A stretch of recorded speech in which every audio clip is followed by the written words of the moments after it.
Shalom semuanya, senang kembali dalam program Deep Talk with Pasya. Kita bisa melanjutkan tadurusan Alkitab kita pada kesempatan kali ini. Kita akan ngebahas soal Amsal 23 kalau tidak salah ya. Dan sebelum kita mulai, kita tundukkan kepala, kita doa. Bapak yang baik, terima kasih buat hari ini. Kami boleh melanjutkan tadarus Alkitab kami, maka bicaralah kepada kami, berikan kami hikmat marifat dari Roh Kudus-Mu, sehingga kami bukan cuma paham, tapi lewat pertolongannya, kami bisa dimampukan jadi pelaku firman yang menyenangkan hati Tuhan. Jangan satupun kami yang kau lalui, kami siap diberkati, haleluya, amin. Ya, Bapak Ibu, kita siapkan Alkitab kita. Kita akan ngebahas Amsal pasal 23 ya Bapak Ibu ya. Dan bersama saya kita akan membaca ayat yang pertama. Sama-sama ya. 3, 1 ya. Bila engkau duduk makan dengan seorang pembesar, perhatikanlah baik-baik apa yang ada di depanmu. Taruhlah sebuah pisau pada lehermu bila besar nafsumu. Jangan ingin akan makanannya yang lezat, itu adalah hidangan yang menipu. Jangan berusaha payah untuk menjadi kaya, tinggalkan niatmu ini. Kalau engkau mengamat-amatinya, lenyaplah ia, karena tiba-tiba ia bersayap lalu terbang ke angkasa seperti Raja Wali. Jangan makan roti orang yang kikir. Jangan ingin akan makanan yang lezat. Sebab seperti orang yang membuat perhitungan dalam dirinya sendiri, demikianlah ia. Silakan makan dan minum, katanya kepadamu, tapi ia tidak tulus hati terhadapmu. Suap yang telah kau makan, kau akan muntahkan, dan kata-katamu yang manis kau sia-siakan. Jangan berbicara di telinga orang bebal, sebab ia akan meremehkan kata-katamu yang bijak. Jangan kau memindahkan batas tanah yang lama dan memasuki ladang anak-anak yatim. Karena penebus mereka kuat, dialah yang membela perkara mereka melawan engkau.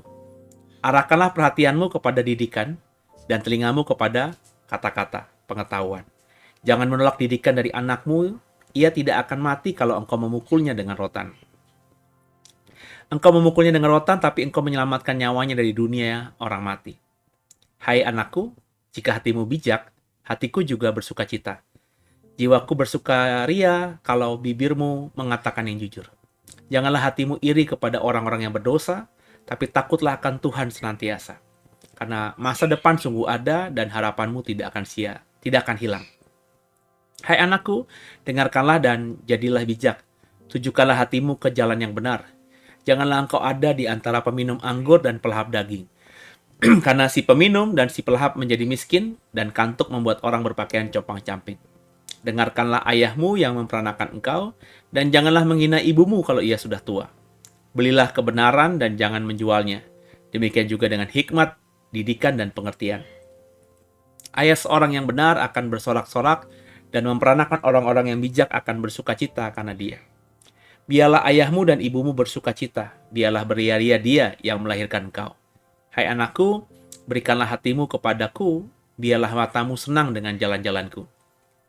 Karena perempuan jalang adalah lubang yang dalam, dan perempuan asing adalah sumur yang sempit.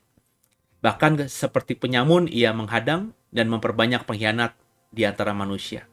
Siapa mengaduh, siapa mengeluh, siapa bertengkar, siapa berkeluh kesah, siapa mendapat cedera tanpa sebab, siapa merah matanya, yakni mereka yang duduk dengan anggur sampai jauh malam, mereka yang datang mengecap anggur campuran.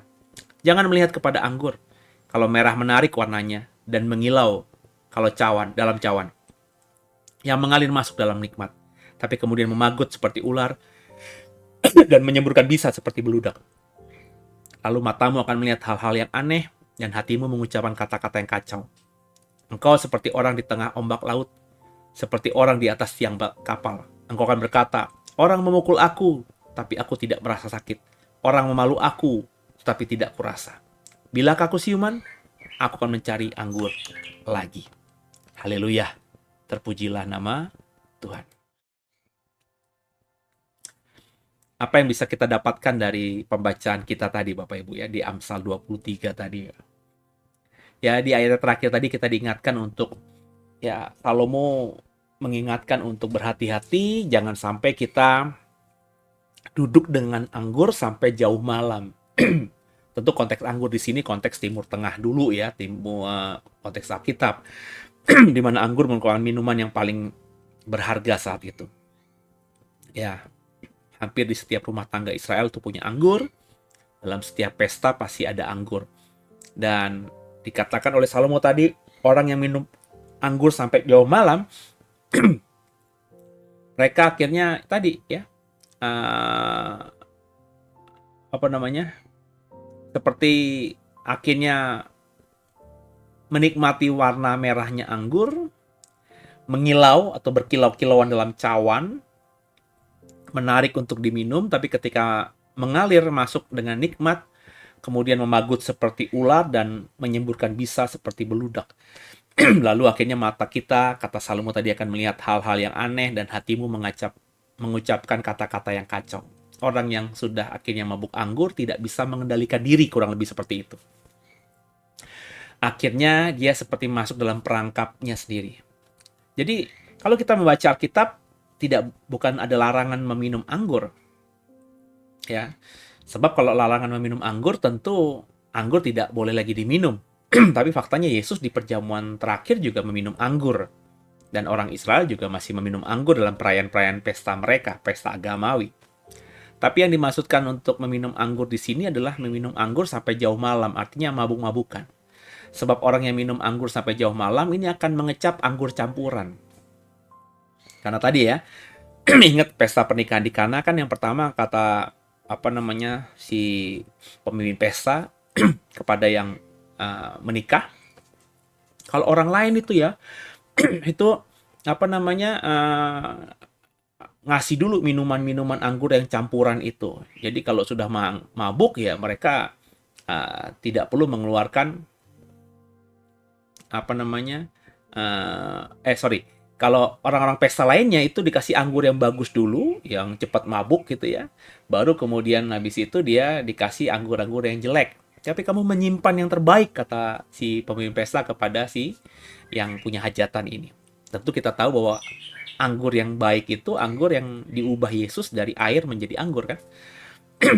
Nah, jadi kalau orang memang sudah minum anggur yang bagus gitu ya, itu lama-lama dia tidak akan bisa membedakan rasa anggur yang bagus dengan tidak, sehingga biasanya ya di akhir-akhirnya dia akan mengecap anggur campuran, anggur yang dicampur dengan hal-hal yang tentunya mungkin tidak bagus gitu ya, sehingga akhirnya tadi membuat dia semakin mabuk dan luar biasa, tidak bisa mengendalikan diri ya. Jadi belajarlah untuk jadi orang yang bisa menahan diri, orang yang tidak mabuk anggur, orang yang bisa tahu batas gitu ya. Ketika memang sudah terasa gitu ya, ya cukup gitu ya. Nah ini susah orang bisa mengendalikan rasa cukup itu. Biasanya kalau sudah cukup mau lebih dan akhirnya mabuk tadi tanda kutip ya. Melakukan hal-hal yang kata bahasa Salomo tadi ya luar biasa ya. Menurut saya keren ya. Mata kita akan melihat hal-hal yang aneh dan mulut kita akan mengucapkan kata-kata yang kacau tadi. Tidak bisa mengendalikan diri. Yang kita lihat apa, tapi sepertinya yang kita lihat bukan fakta, tapi hal-hal yang aneh-aneh. Kata-kata kita kayaknya kata-kata normal aja yang keucap, tapi kata-kata yang tidak bisa dikendalikan dengan akal budi, sehingga mengalir begitu saja. Sehingga orang yang mabuk itu memang kalau di film-film kan, atau saya pernah bertemu juga ya, dalam tongkrongan orang yang mabuk itu ngomong macam-macam gitu ya. Yang ketika dia sadar, dia tidak sadar pernah ngomong itu. Jadi kadang-kadang kalau orang mabuk itu dia mengucapkan hal-hal sebenarnya rahasia bagi dia. Ya, tidak mau diketahui orang lain tapi terucap begitu saja. Jadi kita diingatkan oleh Salomo untuk bisa menahan diri terhadap anggur. Nah, tentu dalam konteks sekarang kita bukan anggur ya, tapi kenikmatan-kenikmatan itu. Selama hidup di dunia ya kita bolehlah menikmati dunia ya, tapi ya ada batasnya gitu. Ya, jangan sampai mabuk tadi ya. Menikmati ada waktunya ya, nggak selalu gitu ya. Orang yang berlebihan itu pasti tidak baik lah ya. Sesuatu yang berlebihan itu selalu tidak baik. Makan gula itu penting, tapi kebanyakan gula juga nggak bagus. Makan garam itu bagus, tapi kebanyakan garam juga nggak bagus kan gitu saudara ya. Jadi semua itu harus ada batasannya. Dan yang bisa mengukur batasannya ya mestinya diri kita sendiri. Makanya kita belajar untuk mengendalikan diri kita. Supaya kita tidak jadi orang yang mabuk tadi. Terus ada ayat-ayat yang menarik juga yang saya baca tadi di ayat-ayat awal ya. Dikatakan tadi, jangan berbicara di telinga orang bebal sebab ia akan meremehkan kata-katamu yang bijak. Ini juga pembelajaran buat saya juga gitu ya. sudah berkali-kali juga sebetulnya saya singgung gitu ya. Saya kalau bertemu dengan orang bebal ya males gitu untuk apa namanya berkata-kata panjang lebar ya. Saya lebih baik kunci mulut, diem saja, senyum-senyum aja daripada saya menanggapinya, jadi obrolan kita jadi panjang. Padahal ya obrolan panjang itu tidak berdampak apa-apa. Tentu Bapak Ibu mungkin punya pengalaman juga ya menghadapi orang-orang yang model seperti ini. Kalau saya biasanya kalau udah ngobrol sama orang 5 menit, 10 menit, saya udah tahu nih ya. Orang ini pantas untuk kita ajak ngobrol berlebihan atau sudah segitu aja. Ya. Jadi kita belajar untuk apa ya? Akhirnya menahan diri untuk tidak bicara ketika kita tahu bahwa maafkan saya lawan bicara kita itu ya tanda kutip tadi kata Salomo orang bebal. Ya ngapain kita ngomong orang sama bebal? Ngapain kita bicara di telinga orang kepada telinga orang bebal gitu ya. Tadi bahasanya Salomo menarik sekali ya. Bahwa kalau kita bicara di telinga orang bebal tadi, kita itu akhirnya percuma karena dia pasti akan meremehkan kata-kata kita. Meskipun kata-kata kita benar sekalipun, kalau kita ngajak ngobrolnya tuh sama orang yang bebal, ya kata-kata kita yang benar tuh bisa mentah sendirinya dan akhirnya mungkin membuat kita emosional, temperamental gitu ya, dan akhirnya blunder. Sakit hati mungkin ya. Daripada seperti itu ya mendingan kalau ada orang bebal, kalau Bapak Ibu punya kepekaan ya udah. Kalau kita dalam kondisi yang tidak bisa keluar dalam zona itu, ya tetap ada di dalam orang bebal bersama orang bebal itu. Misalnya kita ada di pesawat atau di kereta atau di bis, di sampingnya itu yang kita tahu orang ini mungkin di awalnya kita bicara dengan dia, kita nggak tahu dia, tapi lambat laun kan kita kan tahu siapa orang ini. Nah kalau kita bisa menangkap bahwa orang ini orang yang memang tanda kutip bebal atau orang yang pinter ngomong aja gitu ya, ya sudah nggak usah ditanggepin. Kecuali emang Bapak Ibu suka ngobrol juga gitu ya. Dan dalam beberapa kesempatan saya sering terkondisi lah ya, entah dalam situasi misalnya di dalam sebuah pertemuan, dalam sebuah perkumpulan gitu ya, uh, bertemu dengan orang yang ya kalau Bapak Ibu punya kepekaan itu, ya tadi saya bilang 5 menit, 10 menit ngobrol sama orang, kita tahu kualitas omongannya seperti apa gitu. Dan kalau saya sih, bukannya sombong atau gimana, tapi kalau saya merasa bahwa orang ini, tanda kutip ya, bahasanya Salomo itu orang bebal, bukan bodoh ya, tapi orang yang bebal itu ya, menurut saya orang bebal itu orang yang mau menang sendiri gitu. Orang yang nggak bisa lihat dengan objektif gitu ya. Nah kan itu kan bisa ditangkap kan. Dengan bahasa yang keluar dari mulut lidahnya, dengan kalimat-kalimat yang keluar dari mulutnya, kita bisa nangkep orang ini orang seperti apa gitu. Nah kalau Bapak Ibu merasa bahwa ini adalah orang yang bebal, ya orang yang mau menang sendiri, mendominasi, ya ngapain gitu ya. Lebih baik kita pasif aja. Dan ya kita meresponnya dengan pasif aja. Ya senyum dan kalau bisa memang menghindar gitu. Daripada kita tanggapi dan akhirnya kita terjebak dalam komunikasi yang menurut saya sia-sia. Ya, jadi ya tadi ya, ini nasihatnya Salomo dan seingat saya sih sudah saya praktekkan gitu. Saya nggak tahu Bapak Ibu bagaimana ya. Jadi juga diingatkan tadi di ayat-ayat awal bahwa bila kita duduk dengan seorang pembesar, perhatikan baik-baik yang ada di depan kita. Artinya kita harus taruh pisau dalam leher kita, kata Salomo. Ya, supaya kita bisa mengendalikan nafsu kita. Karena kalau kita makan dengan pembesar, tentu yang di hadapan kita itu makanan-makanan yang tidak biasa, makanan-makanan yang wow begitu. Dan kalau kita tidak mengendalikan leher kita, kita mau makan semuanya, ya kita akan mengalami dampak yang negatif ke depan. Karena bisa saja pembesar itu sedang menguji kita. Pembesar itu sedang mengamat-amati kita. Jadi bukan berarti kita jadi freak atau jadi palsu, tapi ya itu kata Salomo. Kalau kita duduk dengan pembesar, meskipun santapannya itu nikmat, ya kita harus mengendalikan diri. Ya, jangan seperti orang yang kalap begitu. Dan ini saya lihat masih banyak ya orang-orang yang soal makan dan minum tidak bisa mengendalikan diri gitu. Ya, kalau makan ya pokoknya udahlah, apalagi kalau gratisan ya bisa wah gitu. Bisa bisa ambil berlimpah-limpah semaunya sendiri untuk memuaskan daging. Merasa bahwa Ya ini adalah apa namanya, ya sesuatu yang sudah menjadi haknya gitu ya. Kayak orang kalau makan di all you can eat itu kalau belum waktu terakhir tuh kayaknya masih terus ngunyah aja ya. Susah untuk berhenti. Ya. Ya itu memang all you can eat kan begitu ya, godaannya kan gitu ya, makan sepuasnya. Tapi kita belajar juga mengendalikan diri ya, kapasitas kita seperti apa.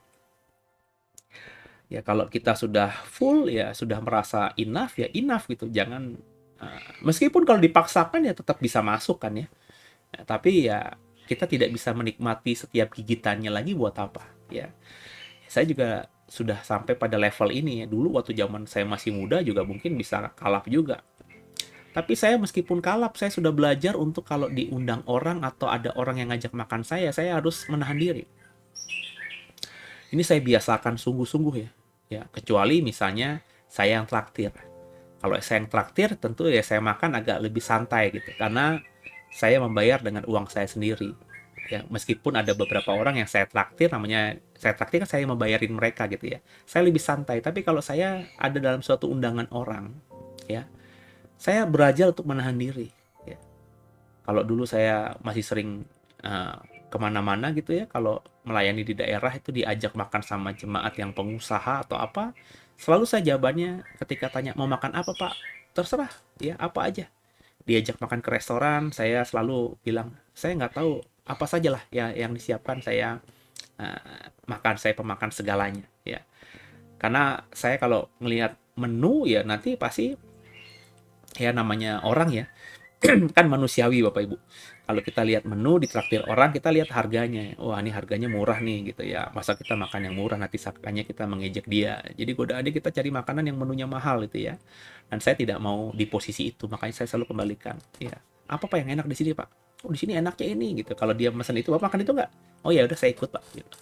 Jadi saya belajar untuk menerima apa saja ya yang disiapkan. Nah, itulah belajar menjadi orang yang tadi ya sadar bahwa pembesar itu kan bukan bicara soal penguasa saja, tapi orang yang memang sedang menjamu kita itu kan juga pembesar. Orang yang lebih saat itu posisinya sedang mentraktir kita kan lebih besar daripada kita. Jadi kita harus menjadi orang yang tahu diri gitu, yang memposisikan diri gitu ya. Jadi uh, seingat saya ya, saya kalau ditraktir orang makan, saya nggak pernah nambah itu. Meskipun saya tahu itu enak sekali. Ya. Bahkan event nambah nasi pun saya tidak pernah. Ya. Karena tadi ya saya belajar untuk memahami bahwa kalau saya diajak makan sama orang, saya harus tadi taruh pisau dalam leher saya. Ya. Meskipun tuh makanannya enak banget, ya udah gitu ya. Yang disiapkan itu yang dinikmati, nggak usah berlebihan. Kalaupun mau lagi ya ketika lain kesempatan datang ke situ dengan uang sendiri, dengan apa namanya bayar sendiri, itu mungkin lebih menikmati kalau saya ya. Nah, ketika itu saya praktekkan, akhirnya menjadi karakter, menjadi kebiasaan, ya. Dan itu akhirnya ya membuat apa ya, tidak ada celah gitu, ya. Ya apa namanya, tidak akan diomongin orang yang negatif gitu. Sebab saya pernah ke suatu daerah Bapak Ibu dalam pelayanan. Rupanya ada beberapa teman saya sering ke situ juga. Terus yang jamu saya ini ya, ambil beberapa orang ya. Karena saya sering ke sana dan yang kalau menjamu tuh selalu mereka, iya nih kalau Pak Pendeta atau pastor yang kesini nih, kita bingung nih mau ngajak makan apa nih, selalu bilangnya terserah. Lu saya bilang memang saya terserah, saya mau makan segala gitu ya. Jadi kalau kalian mau makan apa ya udah, kalau emang pengen itu ya saya ikut, saya pasti akan menikmati juga gitu ya. Iya, saya emang begitu gitu. Jadi nggak penting banget lah makan apa, udah dia traktir makannya udah puji Tuhan gitu kan. Ya itu omongan yang normatif aja gitu ya. Ya akhirnya kecap tuh, iya tuh kalau pendeta ini kalau kesini mestinya makan ini gitu ya. Maunya minta kesini, kesini, sini. Jadi meskipun mereka tidak sadar ya, tapi kan itu terucap akhirnya.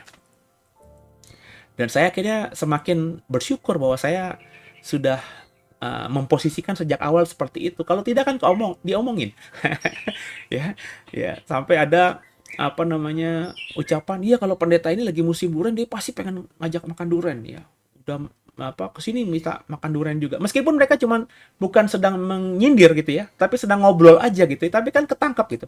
Itu terekam dalam memori mereka, dan ketika mereka ingat nama pendeta itu, yang diingatnya ya pendeta ini maunya makan ini. Pendeta ini kalau habis makan ini pengennya ke sini gitu ya. Itu yang terekam sama mereka. Jadi ya akhirnya terekspresi. Saya yang tadinya nggak tahu ya jadi tahu gitu ya. Dan ya saya belajar untuk tadi menyikapi dia dengan hal seperti tadi ya. Jadi saya pernah makan di restoran yang paling mahal menurut saya, sampai saya makan di tempat yang biasa aja, bagi saya biasa aja.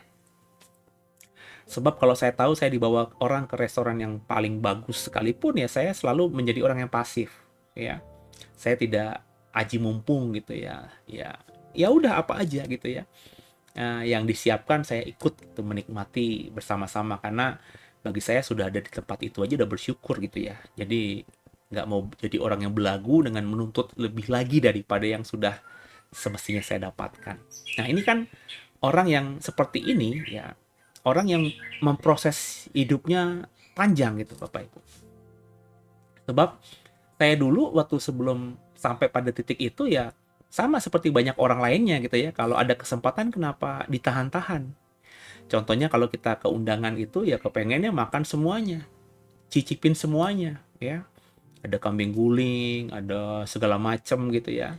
Kayaknya kepengen ya semuanya gitu ya dinikmati, somanya diambil ya, terus supnya diambil. Pokoknya kalau bisa sekenyang mungkin lah habis dari resepsi itu. Tapi agak-agak apa namanya, beberapa waktu kemudian saya berpikir lagi ya, iya ya kalau gitu kayak orang kelaparan gitu. Apalagi kalau orangnya bersembunyi dalam suatu pesta itu dengan piring ya, ketemu orang yang berkali-kali ya, lihatnya kita terus dengan piring, itu kan juga pasti wah si orang ini kalau ke pesta makan mulu, gue gila, gue ketemu berapa kali, gue udah mondar-mandir ke sana ketemu orang mana-mana, balik-balik ketemu dia megang piring mulu dengan makanan yang berbeda-beda nggak berhenti. Itu kan jadi banyak omongan juga. Makanya tadi kita harus bisa mengendalikan diri tadi. Nah ini yang saya belajar juga ya. Sampai akhirnya ketika itu terjadi, saya pun ketika bayar makan sendiri, saya juga jadi bisa mengendalikan diri. Nggak beli semuanya gitu ya. Ya bisa mengendalikan diri. Ya terlebih ketika ya mungkin saya secara natural gitu ya. Semakin bisa mengendalikan diri misalnya kalau udah sama anak-anak gitu ya. Kalau udah makan gitu ya, meskipun makanannya enak tapi anak saya masih makan ya, karena kan masih masa pertumbuhan gitu ya, saya menjaga untuk ngerem gitu, nggak makan. Meskipun saya masih pengen makan, tapi kalau lihat anak saya lagi lahap-lahapnya makan itu, dan kalau beli lagi nanti akan mubazir karena kebanyakan dan tinggal sisa itu, saya belajar untuk tadi ya udah kasih kepada anak aja. Mungkin itu juga dilakukan oleh orang tua saya juga dulu gitu ya. Nah, itu juga akhirnya membuat kita semakin dewasa, semakin bisa mengendalikan makan kita. Tapi ada juga orang yang ternyata nggak bisa seperti itu, saudara. Sebab saya juga bisa tunjuk hidung gitu, orang yang kalau makan itu ya nggak bisa kendalikan diri dia gitu ya. Makannya ya bener-bener sekuat dia. Kalau dia bisa kuat 3 piring ya 3 piring. Kalau makan ya lauknya nambah ya nambah gitu ya. Kalau saya mah nggak bisa gitu.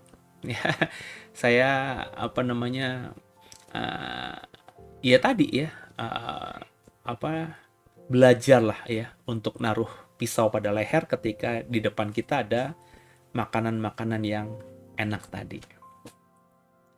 Juga dikatakan tadi apa namanya, Alkitab tadi, Amsal ke-23 tadi juga mengatakan bahwa kita jangan memindahkan batas tanah yang lama dan memasuki ladang anak-anak yatim. Ini memindahkan batas tanah yang lama, kan zaman dulu orang itu kan belum ada kafling ya, batasnya batas tanah, batas patok gitu ya. Patok itu bisa dipindahkan entah semeter kah, 2 meter kah. Bayangin kalau orang punya batas patok puluhan hektar atau ratusan hektar di zaman dulu dan belum ada hitungan yang pasti ya. Itu masih kira-kira kan patok bisa digeser gitu begitu mudahnya ya. Nah, kita belajarlah di sini untuk ya udah kalau kita memang haknya segitu ya terima itu dengan hak kita. Nggak usah ngiri ya. Sebab kita ketika hidup dengan hak kita dan kita tidak mencuri, ya, tidak mengambil jatah orang, ya, pasti ada berkatnya nanti, ya. Percaya deh sama saya, pasti ada berkatnya, ya. Jadi ini yang harus dikerjakan oleh setiap kita supaya hidup kita ke depannya semakin baik dan yang kita nikmati itu berkat yang dari Tuhan gitu. Sebab kalau kita tidak lakukan itu, ya kita mungkin hidup diberkati tapi berkat yang kita nikmati bukan dari Tuhan. Kalau berkatnya bukan dari Tuhan, tentu nanti kita tidak akan bisa mengalami yang namanya damai sejahtera tadi, ya. Ya seperti saya bilang, saya sering kali bertemu orang yang kaya raya tapi tidak sejahtera, gitu. Tidak damai hidupnya. Ada ketakutan, ya, tidurnya tidak bisa lelap, ya. Saya pernah kenal orang ketika saya baru melayani Tuhan jadi seorang pelayan Tuhan di usia 30-an. Ini orang mungkin orang yang saya layani itu seusia saya sekarang, sekitar beberapa tahun atau mendekati tahun 50. Jadi usianya sama saya terpapas belasan sampai 20-an tahunan gitu ya. Jadi ya dia bisa saya sebut ya entah itu kakak atau mungkin orang tua sebenarnya ketika itu, karena bedanya kan ada belasan tahun, 20 tahun ya. Tapi ya tadi, ya orang itu selalu kalau ketemu saya sulit sulit tidur. Padahal dia bukan orang yang bekerja malam gitu ya. Orang yang kerja kantoran tapi apa ya? Sulit untuk bisa tidur. Tidur selalu jam sudah pagi menjelang pagi. Jadi secara fisik akhirnya lemah karena kekurangan istirahat tadi, ya. Padahal secara finansial dengan pekerjaan dan bisnisnya dia sangat mestinya bisa menikmati hidup. Ada orang-orang seperti itu, ya. Ada juga orang-orang yang kaya raya tapi tidak bisa menikmati kekayaannya itu dengan memperoleh hidup yang kualitasnya bagus, ya. Ada orang mengatakan, wah orang kaya itu sederhana ya. Tapi bagi saya orang yang punya segala-galanya, terus dia tidak bisa uh, memaksimalkan yang dia terima sebagai cara dia mengasihi diri sendiri karena dia punya, ya. Ini sesuatu yang menurut saya juga sesuatu yang bermasalah gitu. Saya tidak bilang warteg itu tidak enak. Tapi ada orang kaya yang katanya makannya selalu di warteg. Ya, padahal dia kalau mau makan yang enak dia bisa. Sekali lagi bukan warteg tidak enak, bukan warteg tidak higienis gitu ya. Tapi bagi saya kan kalau memang dia orang yang sangat kaya raya ya, untuk memakan makanan yang levelnya lebih bagus daripada kualitas warteg kan hal yang normal. Itu tidak mengada-ngada. Nangkap ya Bapak Ibu ya. Kalau kayak kita misalnya makan makanan yang cateringan yang bagus setiap hari mungkin mikir panjang, karena kalau kita lakukan meskipun kita mampu ya spare kita ya jadi terbatas. Jadi kita mungkin bisa makan makanan yang kualitas-kualitas yang biasa, misalnya diselang-selangi, makan di kantin, terus makan di warung, terus makan di warteg gitu ya. Kita mungkin bisa seperti itu ya. Tapi kalau kita kemampuan finansial kita kuat ya, kenapa tidak makan yang kualitasnya lebih bagus, lebih higienis? Bukankah itu tidak mengada-ngada? Itu kan hal yang normal gitu ya. Hal yang sesuatu yang tidak berlebihan. Nah, sama-sama kita belajar untuk menikmati hidup yang seperti itu, gitu ya saudara. Semoga Bapak Ibu diberkati dan memahami dan dapat rema juga yang terbaik dari Amsal 23 ini. Tundukkan kepala, kita doa. Makasih Tuhan buat semuanya. Kami belajar banyak hari ini bahwa kami diingatkan untuk menjadi pribadi yang semakin baik dalam Tuhan, ya. Kami bijaksana, tidak melakukan hal-hal yang menjadi blunder buat kami, ya. Kami tidak akan bicara di telinga orang bebal gitu ya. Dan kami juga diingatkan tadi untuk menjadi orang yang menjaga hidup kami untuk tidak mabuk atau berlebihan terhadap sesuatu. Ya, ampuni salah dosa kami. Yesus Kristus adalah Tuhan Juru Selamat kami yang hidup, dan dalam tangan-Mu lah kami serahkan tubuh, jiwa, dan roh kami. Haleluya. Ampuni salah dosa kami, dan kami percaya kami semua hidup diberkati Tuhan. Amin. Bapak Ibu, sampai jumpa di program besok ya, di Tadarusan hari Sabtu malam ya. Dan kita akan ngebahas Amsal 24 ya. Semoga pembahasan kita diberkati dan jadi berkat buat saudara. Haleluya. Terpujilah nama Tuhan. Sampai jumpa. God bless you.